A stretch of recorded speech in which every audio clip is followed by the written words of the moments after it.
എല്ലാ സ്ഥലങ്ങളിലും കുടുംബസംഗമം നടത്തും. നല്ല രൂപത്തിലാണെങ്കിൽ നല്ലതാണ്. പക്ഷെ അതിൽ നിർവഹിക്കേണ്ട ഏറ്റവും നല്ല ദൗത്യം എന്താ പറയുക? നിങ്ങൾ മുറിഞ്ഞു പോയ ഏതെങ്കിലും ബന്ധങ്ങൾ ഉണ്ടെങ്കിൽ അത് ആ സദസ്സിന്റെ മുന്നിൽ വെച്ച് സ്റ്റേജിൽ വെച്ചിട്ട് പോരായ്മകളൊക്കെ തീർത്തിട്ട് പരിഹരിക്കാണ് വേണ്ടത്. അല്ലാതെ ഭക്ഷണം കുശാലായി കഴിച്ച് പിരിയുന്നതുകൊണ്ട് മാത്രം കാര്യമൊന്നുമില്ല. അത് ഇവിടുന്ന് കിട്ടൂലേ? കുടുംബസംഗമം വലിയ പോസ്റ്റർ അടിച്ചിട്ട് സംഗമം കൂടും. ചില സംഗമങ്ങളിലാണെങ്കിൽ ഒരിക്കലും പറ്റാത്ത രീതിയിലുള്ള അനാവശ്യ പരിപാടികൾ ഉണ്ടാവും. അങ്ങോട്ടും ഇങ്ങോട്ടും കാണാൻ പറ്റാത്ത ആണും പെണ്ണും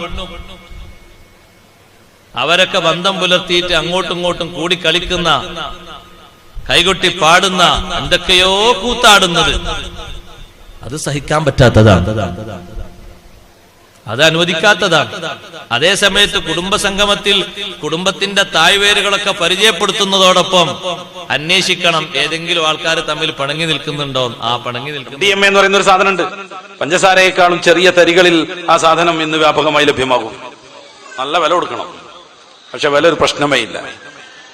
പണമുണ്ടാക്കാൻ വേണ്ടി ഞാൻ നേരത്തെ പറഞ്ഞതുപോലെ വൃത്തികെട്ട ഏത് മാർഗവും ചെയ്തുകൊണ്ടിരിക്കും. ഈ MDMA പ്രധാനപ്പെട്ട ഒരു പ്രശ്നം, എന്റെ പ്രിയപ്പെട്ട സഹോദരന്മാരെ, രക്ഷിതാക്കളെ, എന്നെ കേൾക്കുന്ന സഹോദരിമാരെ, നമ്മൾ അറിയണം, ഒരൊറ്റ പ്രാവശ്യം മൂക്കിലൂടെ അത് അകത്തെത്തി കഴിഞ്ഞാൽ അതിന്റെ അഡിക്റ്റ് ആയി പോയി എന്നാണ്. രക്ഷപ്പെടാൻ വലിയ പ്രയാസമാണ്. 4 വർഷമാണ് ശരാശരി ആയുസ്.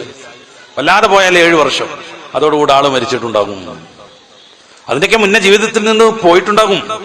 തനി ഭ്രാന്തനായിട്ടുണ്ടാകും. സമൂഹത്തോടൊരു ബന്ധമില്ലാതെ, അലക്കാതെ, കുളിക്കാതെ, അങ്ങോട്ടും ഇങ്ങോട്ടും തെണ്ടി നടക്കൽ തുടങ്ങിയിട്ടുണ്ടാകും. അങ്ങനെയൊക്കെ ആണെങ്കിലും ജീവിക്കും ആൾ. പക്ഷെ 4 വർഷം എത്തുമ്പോഴേക്കും മരണപ്പെടും. വല്ലാതെ പോയാൽ 7 വർഷം. ഒരൊറ്റ പ്രാവശ്യം മൂക്കിലൂടെ സാധനം അകത്തെത്തി കഴിഞ്ഞാൽ നമ്മുടെ മക്കൾ അതിന്റെ അഡിക്റ്റായി പോകും. തങ്ങളെ നന്നായി ഒന്ന് അറിഞ്ഞ് നാളെ പരലോകത്ത് ചെന്ന് പരകോടികളുടെ നടുവിൽ നിൽക്കുമ്പോ തങ്ങളുടെ കണ്ണെത്തുന്നൊരു ദൂരത്ത് ഞങ്ങളെത്തണം. അവിടുന്ന് തങ്ങളൊന്ന് നോക്കുമ്പോൾ ഞങ്ങളെ അവിടുന്ന് തിരിച്ചറിയണം.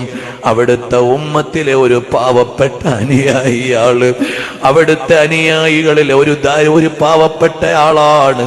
തങ്ങളുടെ ദൃഷ്ടിയിലൊന്ന് പെട്ടുകിട്ടണം, തങ്ങളുടെ പരിഗണനയിലൊന്ന് ചേർന്ന് കിട്ടണം, തങ്ങളുടെ പരിചിതരുടെ ലിസ്റ്റിലൊന്ന് ഉൾപ്പെടണം. അത് ആശിച്ചു പോവുകയാണ്, കൊതിച്ചു ആയുഷ്കാലത്ത് ധാരാളം ഇബാദത്തുണ്ടാവണം. ഉമ്മ മരണപ്പെട്ടിട്ട് ഉമ്മാനെ കുറിച്ചുള്ള പ്രസംഗം യൂട്യൂബിൽ കേട്ടിട്ട് കരയുന്നതിന് പകരം ഉമ്മ ഉള്ള കാലത്ത് ഉമ്മാന്റെ പൊരുത്തം വാങ്ങാൻ അധ്വാനിക്കണം. മരണത്തിന്റെ അന്ന്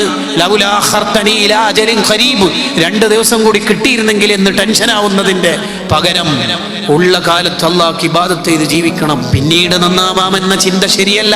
അങ്ങനെയല്ല നമ്മൾ ജീവിക്കേണ്ടത്.